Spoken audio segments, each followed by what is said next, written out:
2015 jusqu'à 2023, nous avons signé près de 6 ou 7 accords avec le gouvernement. L'accord principal qui nous a réunis aujourd'hui, c'est celui qui voulait que l'huissier puisse avoir $200 en salaire de base en 2021.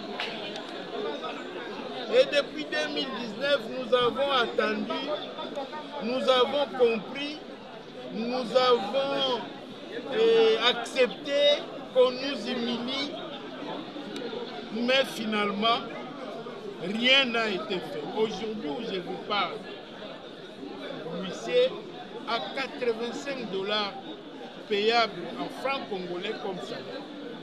Alors que l'huissier devrait atteindre $200 en 2020. Que dire? Nous avons approché le gouvernement et les 240 000 que le gouvernement donne à l'huissier, pour le gouvernement, ça signifie $120. Ça veut dire avec un taux de dollars de 1900 ou 2000.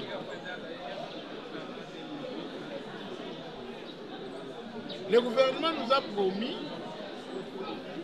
de faire la récupération du pouvoir d'achat pour que nous puissions avoir au moins les $120 réels.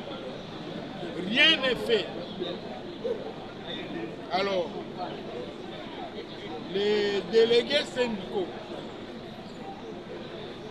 de toutes les administrations, y compris les régies financières, réunis ce 11 juillet 2024, demandent au gouvernement que le salaire du mois de juillet, l'huissier doit avoir $200 payable au taux budgétaire.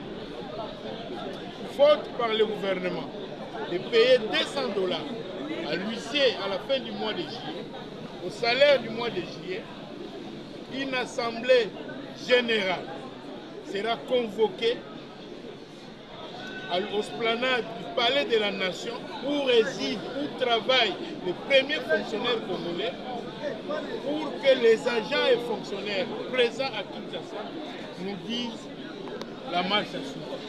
Alors, que ferez-vous si les assises de la politique salariale partenaire à être organisées juste à l'approche de la... $200, et quand nous irons faire les assises de la politique salariale, les $200 nous servira de point de départ.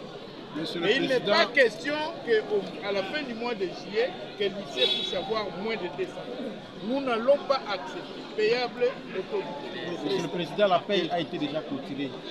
Ça, il existe ce qu'on appelle la paye complémentaire. Si le gouvernement va faire une paye complémentaire, ça sera son affaire.